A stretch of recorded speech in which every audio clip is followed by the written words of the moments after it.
Bem-vindos, meus amigos, a mais um estudo do nosso canal, Estudo do Espiritismo. Nós estamos na parte segunda do Livro dos Espíritos, no capítulo 6 da Vida Espírita, e estamos falando, já há alguns estudos sobre percepções, sensações e sofrimentos dos espíritos. É um assunto muito rico, tem muita coisa para ser estudada nessa parte, e nós estamos fazendo aos poucos. Já trabalhamos vários conceitos, e hoje nós estamos aqui na questão 244. Uma questão muito interessante. A questão que pergunta se os espíritos veem a Deus.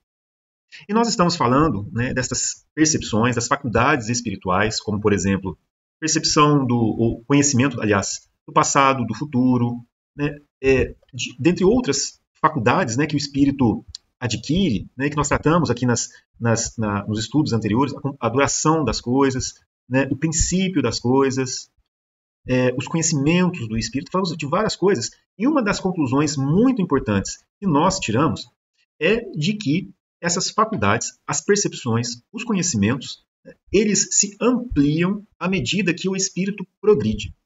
Então, para que a gente possa compreender todas essas questões que estão sendo propostas, como essa, a 244, que é sobre uma compreensão de Deus, e como eles colocaram aqui, de ver a Deus. Isso tudo guarda sempre relação com o progresso espiritual alcançado pelo espírito. Isso é muito importante. A gente sempre frisa aqui nos nossos estudos da compreensão da questão da progressão dos espíritos. Está lá no Livro dos Espíritos, mas a gente vê que nada na natureza dá saltos. E com o nosso progresso espiritual também temos as mesmas características, ou seja, as nossas capacidades, as nossas faculdades, o progresso que realizamos, ele vai sendo adquirido aos poucos, à medida que o espírito progride e trabalha para conquistar esse seu progresso. Hoje, nós, enquanto espíritos, já, obviamente, dotados da razão, que possuem o livre-arbítrio, que está aprendendo a escolher entre uma e outra coisa através do aprendizado entre o que é o bem e o mal, o que é o certo, o errado, o que dói e o que não dói, o que traz ou não a felicidade real. Nós estamos aprendendo tudo isso. E hoje, evidentemente, nós temos a possibilidade de utilizar da nossa vontade, do nosso esforço para progredir mais ou menos rapidamente. Isso nós estamos num estágio em que isso é possível. Nós podemos nos esforçar para caminhar mais depressa. Mas é importante da gente frisar que essas faculdades dos espíritos são adquiridas aos poucos. Quando a gente diz aos poucos, quer dizer sem dar saltos, de uma maneira progressiva. E aos poucos não significa necessariamente de maneira lenta, porque, como nós acabamos de dizer, depende, por exemplo, da vontade e do esforço de cada um de nós de alcançar o progresso espiritual que nós estamos destinados a conquistar. Então, se nós partirmos de um ponto de início do estudo de hoje, já compreendendo que existe esse progresso espiritual por trás das conquistas das faculdades do espírito, nós reconheceremos também que esta compreensão de Deus, ela é também o resultado, é o fruto deste progresso espiritual alcançado pelo Espírito.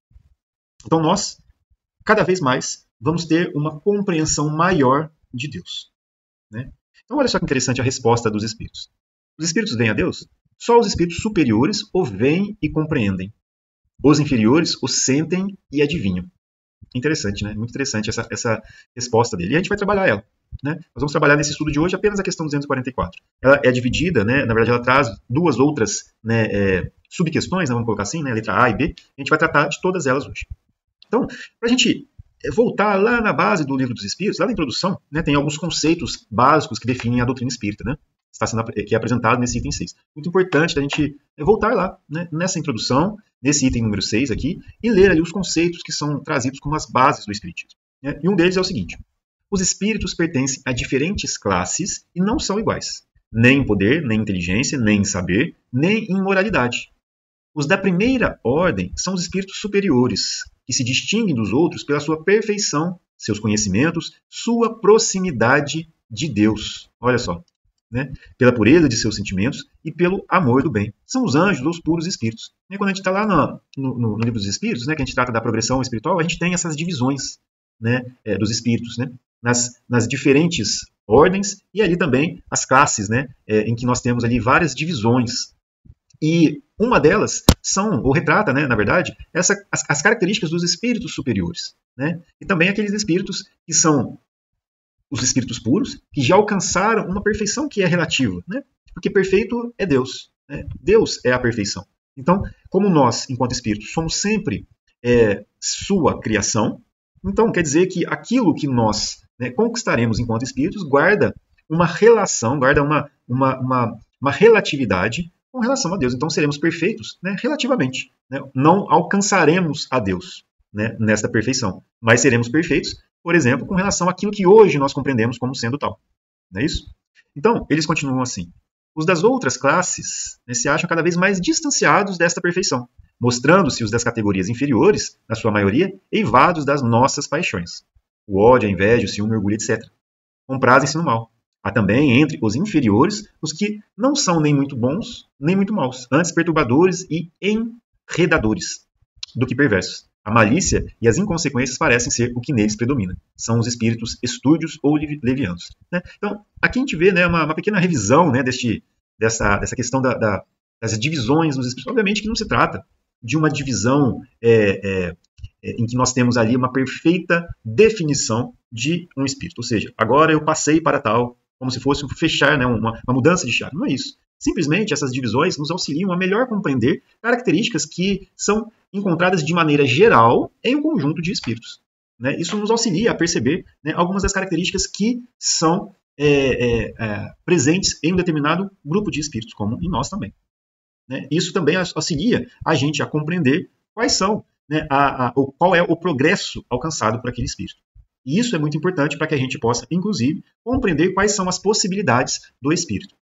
De outra maneira, mais próximo de nós, também o entendimento dessas características nos auxilia também a lidar com os espíritos que muitas vezes estão ao nosso lado ou aqueles que se comunicam conosco através, por exemplo, da mediunidade. Né? Isso é muito importante, porque nesse contexto nós podemos compreender melhor qual é a personalidade daquele espírito, no que ele se compraz, e também de uma forma que a gente pode estar um pouco mais precavido ao lidar com esses espíritos, né? O que é tratado muito bem lá no livro dos médiuns. Né? Então, lá nesse livro, no livro dos médiuns, nós temos ali vários ensinamentos de Allan Kardec com respeito à questão, por exemplo, da identidade dos espíritos, etc. Né? E a gente vê aqui, né, em se tratando de espíritos superiores, né, e essa compreensão de Deus sendo possível por eles, a gente pode ter uma ideia de qual espírito que teve, né, ou que demonstrou essa perfeita comunhão, né, com Deus. E nesse caso, né, uma perfeita compreensão e uma perfeita visão de Deus. Né? Não poderia ser outro que Jesus. Né? Então, é o que ele diz, né? Olha só que interessante. Meu pai e eu somos um. Né? Está lá no livro de João, no capítulo 10, no versículo 30. Meu pai e eu somos um. Ressaltando essa perfeita compreensão, essa perfeita comunhão com Deus. Né? Muito interessante a gente pensar no exemplo que Jesus nos trouxe em mostrando tudo aquilo que nós precisaríamos seguir, e nós vamos tratar disso daqui a pouquinho, né? Em breves minutos. Né? Mas é muito importante de perceber como ele nos mostrou como nos aproximar e compreender melhor a Deus. Hoje, nós somos espíritos ainda muito relativamente inferiores, né? Também. Se nós considerarmos esta perfeição relativa a qual todos nós estamos destinados a conquistar. Né? Estamos ainda muito baixos na escala, né? Nessa escala espírita. Se a gente pegar, por exemplo, né, essas definições que são trazidas lá no Livro dos Espíritos, nós vamos identificar várias dessas características ainda muito negativas, né, que estão ainda associadas, como ele colocou aqui em cima, com as nossas paixões, né, o ódio, a inveja, o ciúme, o orgulho, etc., muito característicos ainda da gente. Né? Mas como Jesus veio e nos mostrou como nós deveríamos proceder para chegar até Deus, então nós temos ali um modelo que nós devemos seguir. Né? É muito interessante que no livro Consolador, né, pelo Espírito Emmanuel, psicografia de Chico Xavier, né, é perguntado, né, essa questão. Poderíamos receber mais algum esclarecimento sobre essa afirmativa do Cristo, de que, né, meu pai e eu somos um?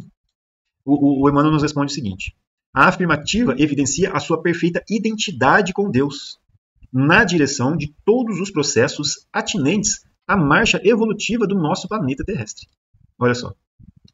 E ele ainda continua na questão 289. São muitos os espíritos em evolução na Terra ou nas esferas mais próximas que já viram o Cristo experimentando a glória da sua presença divina? Né? Ele responde aqui: toda a comunidade dos espíritos encarnados na Terra, ou localizados em suas esferas de labor espiritual mais ligadas ao planeta, sentem a sagrada influência do Cristo, através da assistência dos seus prepostos. Todavia, muito poucos alcançaram a pureza indispensável para a contemplação do Mestre no seu plano divino. Olha só. Então veja, mais uma vez, né, que se trata de possibilidades espirituais atreladas ao progresso espiritual alcançado. Né? Não existe outra condição para tal, a não ser o progresso espiritual alcançado que permite tal contemplação, como foi colocado aqui na resposta.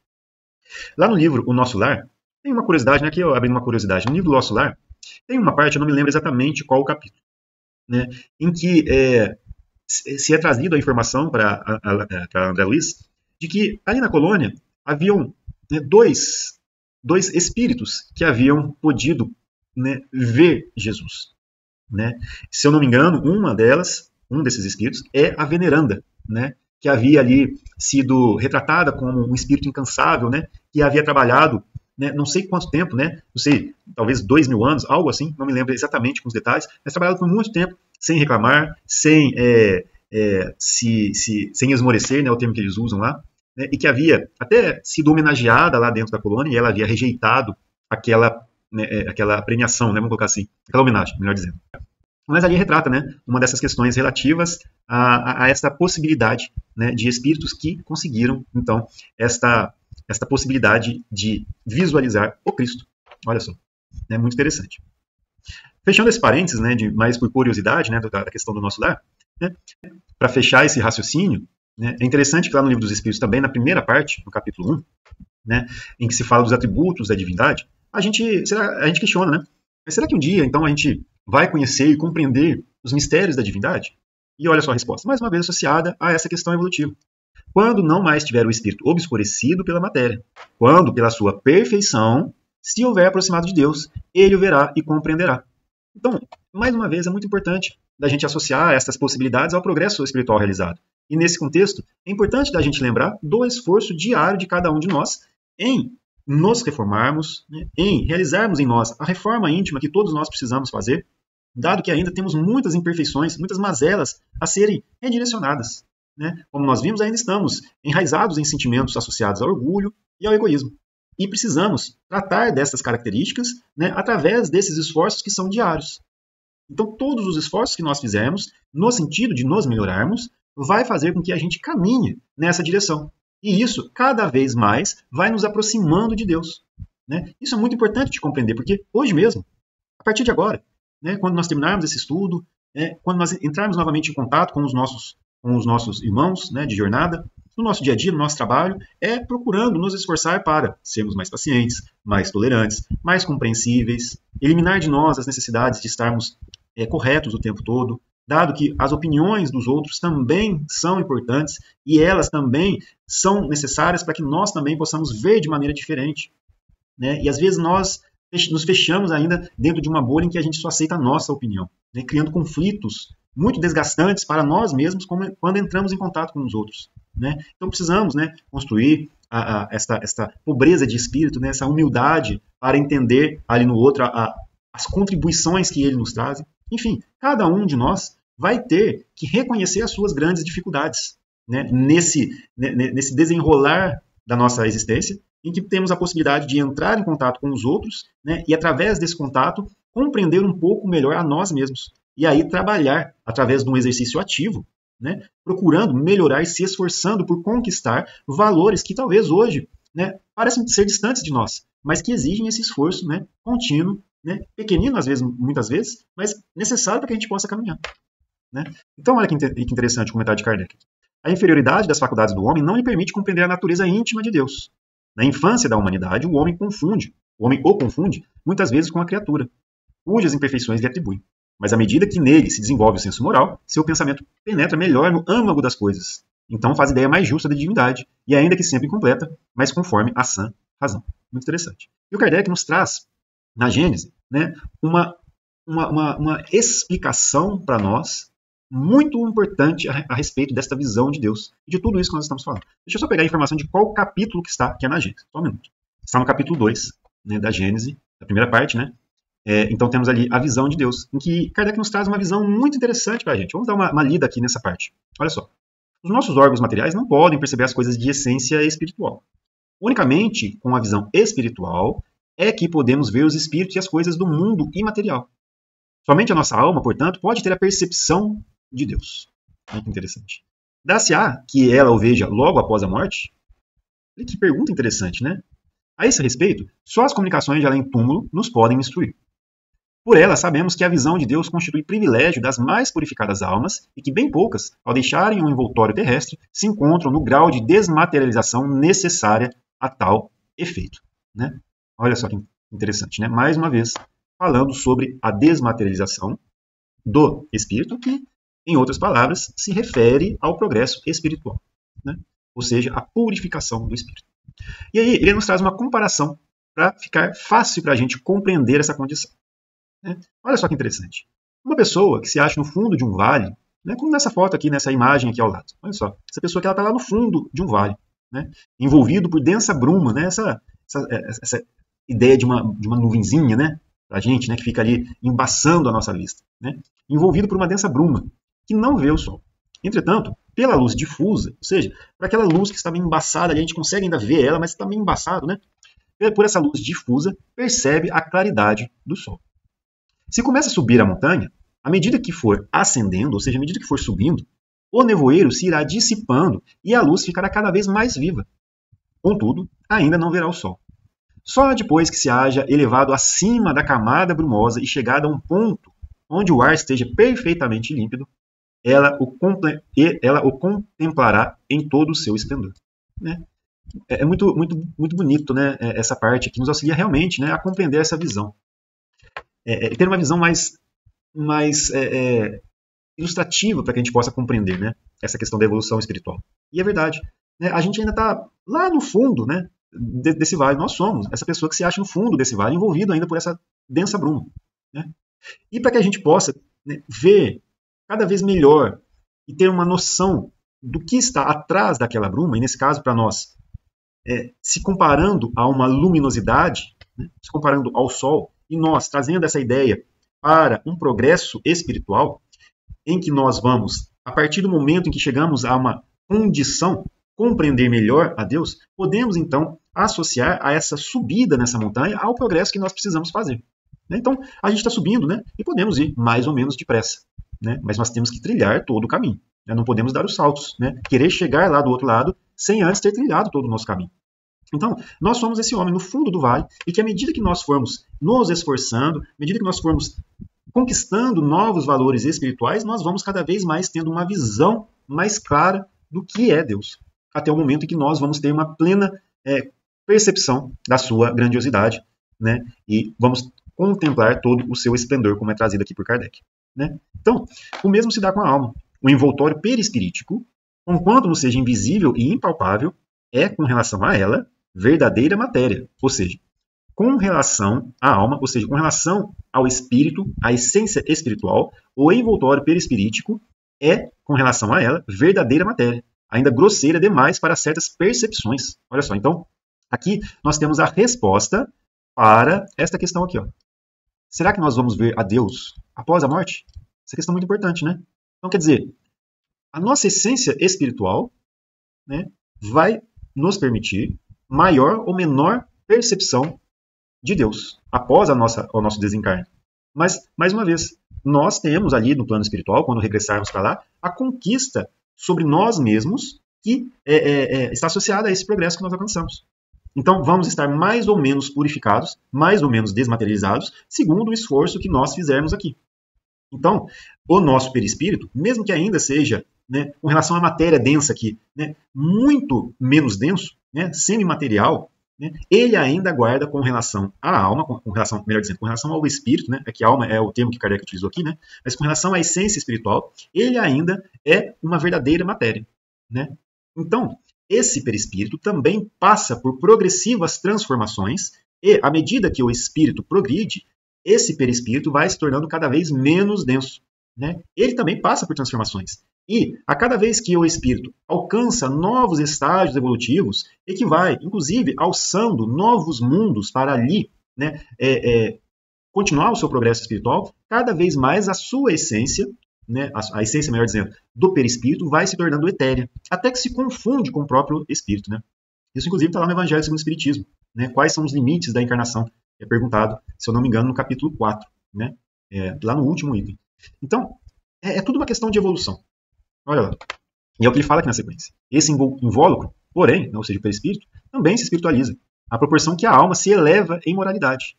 As imperfeições da alma são quais camadas nevoentas que lhe obscurecem a visão. Muito, muito interessante. Cada imperfeição de que ela se desfaz é uma mácula a menos. Todavia, só depois de haver depurado completamente é que goza da plenitude das suas faculdades. Né? Então é interessante, né? Porque às vezes a gente pensa assim, né? Quando a gente fala dos espíritos, né? Às vezes a gente tem essa ideia, né? Ou a gente está lidando com espíritos inferiores, né? Ou nós estamos lidando com espíritos superiores. A gente às vezes tende, né, a ter esse pensamento. Olha, estou falando com espíritos, né, inferiores, né? Inclusive antes, né, tinha esse termo, né, da doutrinação, né, que se era trazido com relação ao diálogo que era executado, né, ali com os espíritos, muitas vezes ignorantes da sua situação, né? Às vezes sim, né, com sentimentos de maldade, mas todos necessitados de muito amor, né? Então a gente trazia nessa ideia, tinha essa ideia, né, dos espíritos inferiores, né? Ou então a gente fala dos espíritos superiores. Mas a gente esquece que a essência nossa espiritual, quando voltarmos para a pátria espiritual, vai ser o reflexo das nossas conquistas interiores, no nosso espírito. E que nós não vamos nos transformar em algo que é diferente daquilo que nós somos. Então, esta felicidade, esta paz, a serenidade, né, os sentimentos que nos trazem a leveza dentro de nós, ou os sentimentos que nos trazem desespero, que nos trazem, né, amargor, que nos trazem, né, sentimentos contrários à caridade que existem em nós, talvez, né, isso tudo é a nossa essência. É a essência de cada um. Né? Então nós seremos mais ou menos felizes, de acordo com aquilo que nós tivermos construído em nós.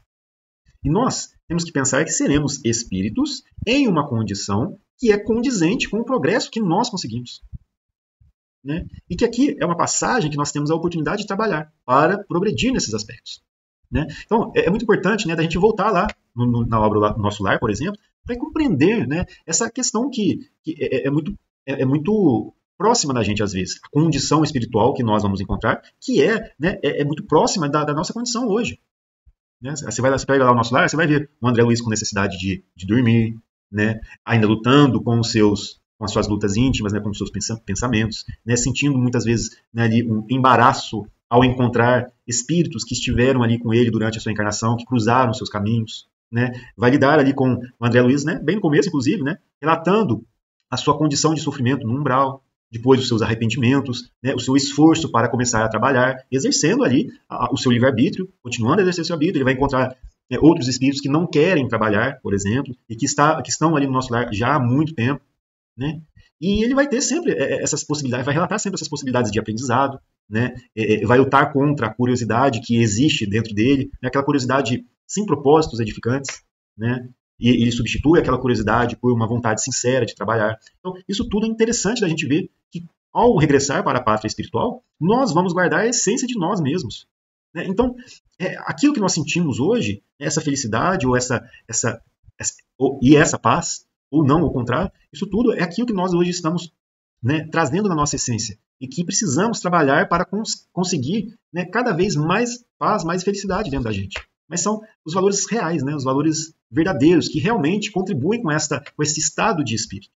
Né? Então, isso é muito importante da gente sempre lembrar. Que nós não vamos ser outra coisa diferente daquilo que nós somos. A questão é que a nossa essência ela vai ficar mais ainda, né, transparente, evidente. Essa que é a grande questão.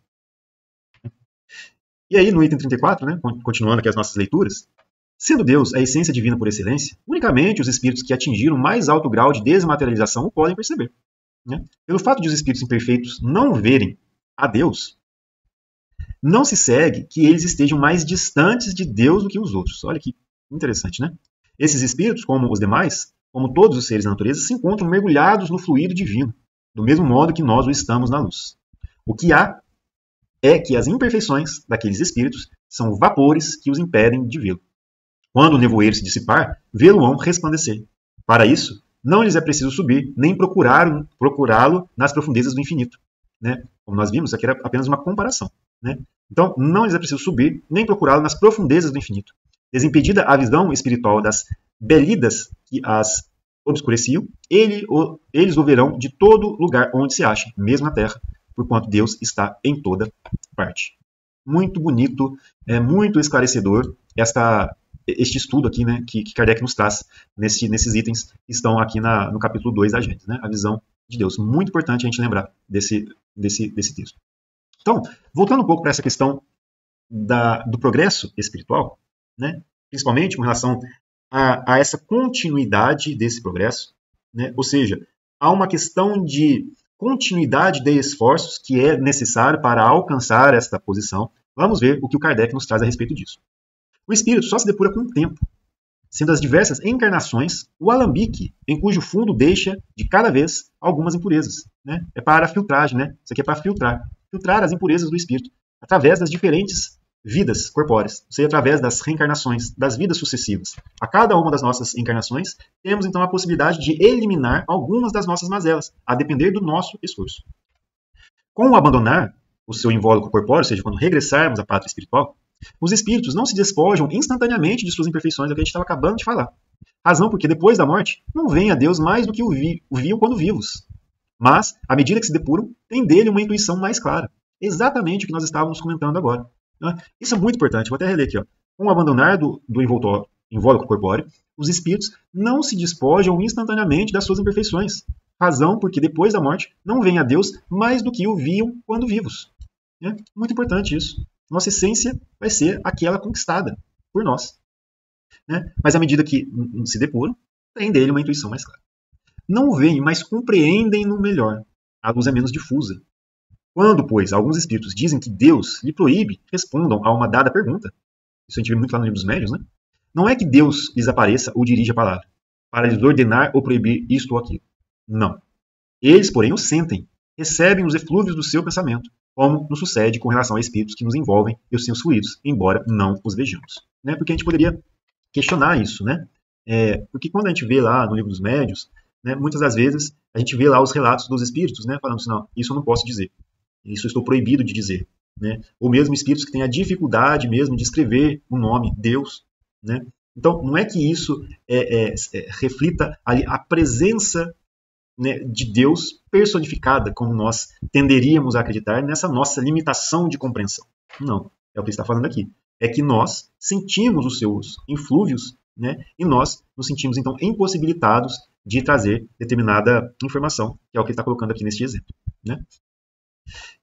No item 36 ele fala assim, nenhum homem, consequentemente, pode ver a Deus com os olhos da carne.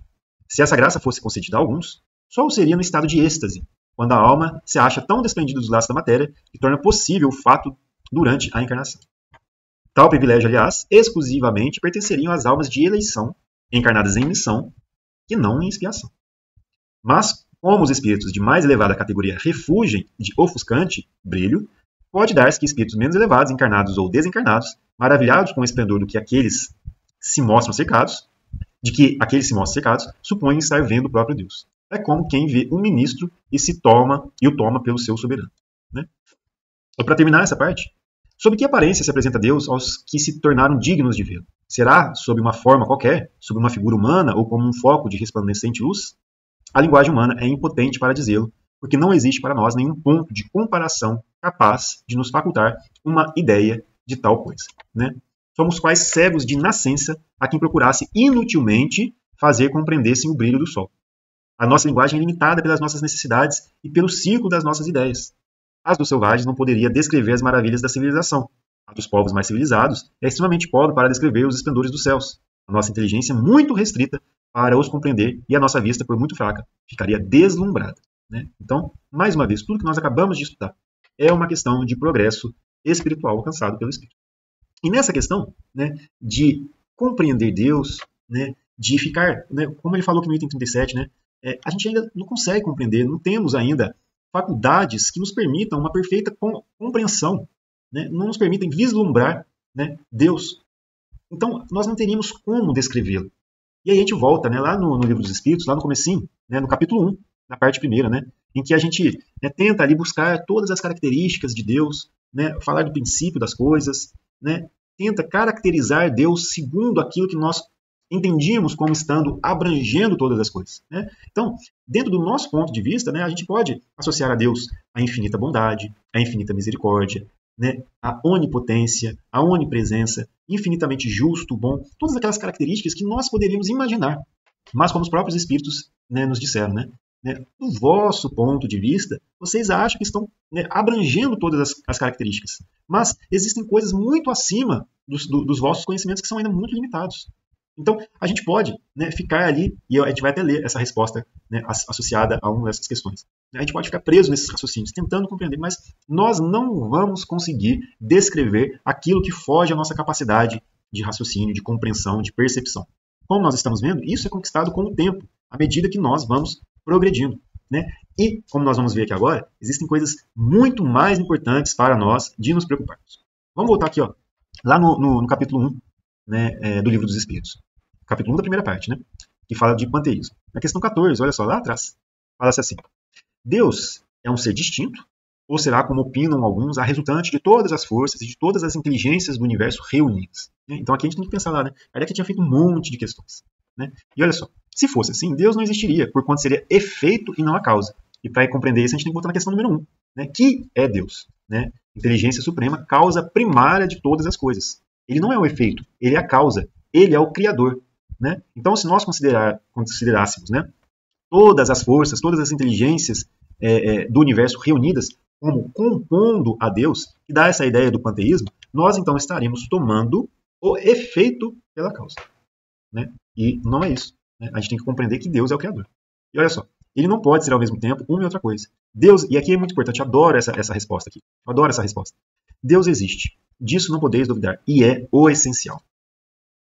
Muito, muito importante disso. Porque a gente tem que compreender a nossa limitação. Né? Ele fala aqui: crede-me, não vades além. Não vos percais num labirinto de onde não lograríeis sair. Isso não vos tornaria melhores, antes um pouco mais orgulhosos, pois que acreditaríeis saber, quando na realidade nada saberíeis. Deixai, conseguintemente, de lado todos esses sistemas. Tendes bastante coisas que vos tocam mais de perto, a começar por vós mesmos. Estudai as vossas próprias imperfeições a fim de vos libertardes delas, o que será mais útil do que pretenderdes penetrar no que é impenetrável. Olha, é muito isso. Né? É muito isso. Se a gente saísse desse estudo hoje, né, com esse entendimento, né, de que o objetivo desta compreensão toda é de nos trazer o olhar para as coisas que nos tocam mais de perto, ou seja, para as coisas que estão associadas ao esforço que nós devemos fazer para estudar as nossas próprias imperfeições e, através do nosso esforço, né, tentar redirecionar, corrigir muitas das nossas características. Isso tudo, se nós compreendermos bem, vai ser muito mais útil para nós, porque nós, então, estaríamos contribuindo com o nosso progresso, que, em um determinado ponto, nos permitiria maiores compreensões. Né? Então, isso é muito importante a gente compreender. Isso que nós acabamos de ler. Né? É muito importante a gente pensar sobre isso. Porque o Espiritismo, né, ele nos vem com esse propósito de nos auxiliar a melhor enxergar aquilo que é necessário para que a gente faça durante a nossa existência. Porque a gente sabe de onde veio, nós sabemos a nossa essência, nós sabemos para onde estamos indo, nós compreendemos melhor, através desses ensinamentos, qual é o propósito da nossa existência e sabemos quais são os esforços que realmente vão nos auxiliar na nossa condição verdadeira, para o espírito imortal. E é isso que é importante. Né? Isso é importante a gente relembrar porque às vezes a gente se perde, né? Às vezes a gente se perde nas teorias e ficamos na letra, né? Como se é dito, né? Ficamos perdidos na letra, tentando, né, abraçar teorias e teorias e esquecendo daquilo que é realmente importante, que é a mudança, a reforma de nós mesmos. Né? Porque nós estamos em um mundo, né? Um mundo ainda de provas e expiações, um mundo escola, um hospital, escola, uma prisão ainda, porque somos moralmente, né, doentes. Né? Fizemos um estudo sobre isso ontem, né? Está lá no capítulo 3 do Evangelho segundo o Espiritismo, que fala da destinação da Terra e causa das misérias humanas. Né? Ali Kardec nos traz, né, este entendimento sobre nós estando ainda em um mundo que recebe espíritos moralmente doentes. Como Jesus falou, né? Eu não vim para os sãos, eu vim para aqueles que estão doentes. Né? E estes ensinamentos que ele nos trouxe são ainda o nosso remédio que estamos ainda relutando em tomar. Né? Então é importante a gente pensar nisso, né? E hoje, né, com as redes sociais, né, com muita propagação das coisas, inclusive de opiniões, É importante da gente não se perder nesse labirinto, né? Como ele colocou aqui, né? Um labirinto, né? Que não nos vai auxiliar a nos tornarmos melhores. É importante da gente focar naquilo que é necessário para a nossa melhoria, né? O estudo é extremamente importante, né? Espíritas, amai-vos, esse é o primeiro mandamento. Instruí-vos, este é o segundo. Mas aí coloca na sequência, né? Dentro do cristianismo, ali nós encontramos todas as verdades, né? Que vão nos auxiliar. Ali temos todas as coisas que são importantes para o nosso progresso espiritual. Fala com outras palavras, né? Obviamente, ali, né? Mas é importante a gente retomar esse estudo e essa instrução com os propósitos que nos vão enriquecer, né? Não para ficar nas discussões estéreis, que não auxiliam, né? Como disse Jesus lá no livro A Boa Nova, né? Nas discussões, nas contendas inúteis que não auxiliam na construção do reino dos céus, né? Do reino de Deus. Então, se nós quisermos realmente, né, progredir para compreender melhor Deus, que a gente não se esqueça da necessidade dessas transformações, da mudança da nossa essência, né? Tem aquela questão lá no Livro dos Espíritos, né? O conhecimento do Espiritismo auxilia, né, na redução, né, do tempo associado à perturbação espiritual que se segue à morte, auxilia muito. Mas a consciência tranquila e a prática no bem são o que mais influenciam, né? Então o conhecimento do Espiritismo influencia nesse nosso estado futuro, porque o espírito ele conhece a sua condição, mas a prática do bem, a consciência tranquila, são o que mais influência exerce, né? E, como Jesus disse, a quem mais foi dado, mais será cobrado. Nós temos acesso a muitas coisas, mas é importante saber o que nós fazemos com esse tanto de informação, né? Então, fechado esse parênteses, né? Aqui nós terminamos com a letra A e B, que eu acho que vai fechar tudo que nós conversamos, né? E vai fechar o nosso raciocínio como um todo. Quando o espírito inferior diz que Deus lhe proíbe ou permite uma coisa, como sabe que isso lhe vem dele? Né? É o que ele falou aqui no comecinho, né? A questão aqui, ó. Os inferiores o sentem e adivinham, né? Eu já tinha comentado aqui. Mas voltando aqui, né? Ele não vê a Deus, mas sente a sua soberania e quando não deva ser feita alguma coisa ou dita uma palavra, percebe, como por intuição, a proibição de fazê-la ou dizê-la. Não tendes vós mesmos pressentimentos que vos afiguram avisos secretos para fazerdes ou não isso ou aquilo? O mesmo nos acontece, se bem que em grau mais alto, pois compreendes que, sendo mais sutil do que a vossa essência dos espíritos, podem estes receber melhor as advertências divinas, né? E aí na questão B ele fala, Deus transmite diretamente a ordem ao espírito ou por intermédio de outros espíritos, né? Ela não lhe vem direta de Deus. Para se comunicar com Deus, é-lhe necessário ser digno disso. Deus lhe transmite suas ordens por intermédio dos espíritos imediatamente superiores em perfeição e instrução, né? Então, eu gostei muito dessa parte, né? Porque ele fala para que se comunicar com Deus é necessário ser digno, mas, como foi falado aqui anteriormente, né? Que, aqui, ó, pelo fato de que os espíritos imperfeitos não verem a Deus, não se segue que eles estejam mais distantes de Deus do que os outros, né? Muito importante de pensar sobre isso, né? Mas olha só, quer dizer, Deus está com todos nós, mas será que nós estamos com Deus o tempo todo? Né? Essa que é a questão a ser pensada. E é muito bonito de pensar naqueles que realmente, né, foram os exemplos máximos desta capacidade, dessa possibilidade, né? E a gente vê Jesus. Olha que bonito, porque, como ele está falando aqui, né, a gente poderia pegar essa resposta, né, e colocar para um outro contexto também, né? E aqui a gente poderia estar associando aqui essas proibições da comunicação ou não, né? Mas olha que bonito, né? Porque para se comunicar com Deus é necessário ser digno disso. Deus lhe transmite suas ordens por intermédio dos espíritos imediatamente superiores em perfeição e instrução. E olha só, quem veio mostrar para nós como alcançar a Deus? Quem veio nos mostrar qual é o caminho a ser seguido? Quem nos mostrou como nós devemos proceder para com Deus, para com os outros, para com a gente mesmo? Né? Foi Jesus. E olha o que ele fala, né? Está lá no livro de João, no capítulo 14. Né? Ele fala assim, respondeu Jesus, eu sou o caminho, a verdade e a vida. Ninguém vem ao Pai, senão por mim. Se vocês realmente me conhecessem, conheceriam também o meu Pai. Já agora vocês o conhecem e eu tenho visto. A gente não vai fazer um estudo, né, uma reflexão muito profunda, né, mas é algo mais para a gente sentir aqui, né? Porque aqui nós temos realmente, né, a advertência de Jesus nos dizendo o seguinte: para que vocês cheguem a Deus, é necessário que vocês sigam todos os exemplos que eu estou mostrando para vocês. Porque aquilo que eu faço é a vontade de Deus. Aquilo que eu faço representa como proceder em relação a Deus, com relação ao próximo. Aquilo que eu faço vai aliviar as dores. Aquilo que eu faço vai tornar vocês mais leves e vai permitir que vocês ascendam, cresçam. Né? E ele fala, eu sou o caminho, a verdade e a vida. Né? Tem muita coisa para falar sobre isso, talvez, né? Mas é importante a gente pensar. que é o exemplo que ele nos trouxe, que nos permite, né, seguir para conseguir cada vez mais se aproximar de Deus. Né? E aí, só para fechar aqui, né, Filipe fala para ele: Senhor, mostra-nos o Pai e isso nos basta. Jesus respondeu: Você não me conhece, Filipe, mesmo depois de eu ter estado com vocês durante tanto tempo? Quem me vê, vê o Pai. Como pode dizer, mostra-nos o Pai? Você não crê que eu estou no Pai e que o Pai está em mim? As palavras que eu digo não são apenas minhas. Ao contrário, o Pai que vive em mim está realizando a sua obra. Creiam em mim quando digo que estou no Pai e o Pai está em mim. Ou pelo menos creiam por causa das mesmas obras. Em verdade, lhes digo que aquele que crê em mim fará também as obras que faço. Olha só, tratando mais uma vez das possibilidades do Espírito, do progresso que nós todos podemos alcançar e do objetivo, né, de evolução espiritual para o qual todos nós estamos destinados. Né, para coisas ainda maiores do que essas. Porque eu vou para o Pai. Né, é muito bonito. E eu acho que essa essência, né, desse ensino trazido por Jesus relata muito essa questão que foi trazida aqui no Livro dos Espíritos, né, que talvez nós hoje ainda precisamos, né, da razão para conseguir compreender, né, esses ensinamentos que Jesus nos trouxe há muito tempo. Né? Talvez só agora nós estejamos em condição de adentrar nesses ensinamentos que Jesus trouxe, porque ele nos trouxe todas essas respostas que nós acabamos de ver. Né? Falou de um jeito que os corações poderiam entender muitas das vezes. Hoje nós estamos tentando também, com a razão, compreender como se aproximar de Deus. Né? Mas é isso. Meus amigos, muito obrigado por nos acompanharem no estudo de hoje. Né?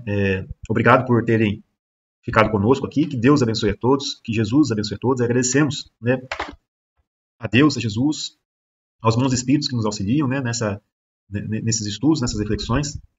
Que todos tenham uma excelente semana. Fiquem com Deus e até um próximo estudo.